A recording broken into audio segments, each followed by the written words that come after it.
Salut tout le monde, on se retrouve pour une nouvelle vidéo sur la chaîne Wrestling Reviews pour une vidéo consacrée à SummerSlam pour le troisième épisode de la série pour les nuls, après l'épisode sur WrestleMania et les Survivor Series. Qu'est-ce que SummerSlam ? SummerSlam est l'un des 4 pay-per-view majeurs de la WWE avec le Royal Rumble, les Survivor Series et WrestleMania. Il est produit chaque année au mois d'août depuis 1988, ce qui lui a donné le surnom du plus grand événement de l'été.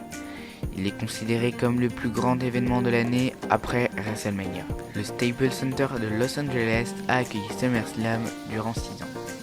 La toute première édition a eu lieu le 29 août 1988 dans le Madison Square Garden devant 20 000 fans de catch.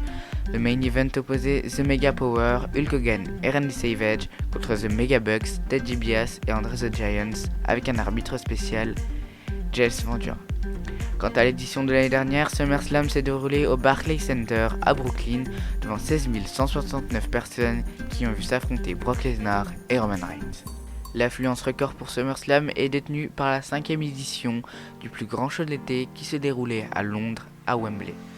Elle a vu s'opposer Bret Hart en champion contre The British Bulldog pour le championnat de la WWF devant 80 355 personnes présentes dans le stade.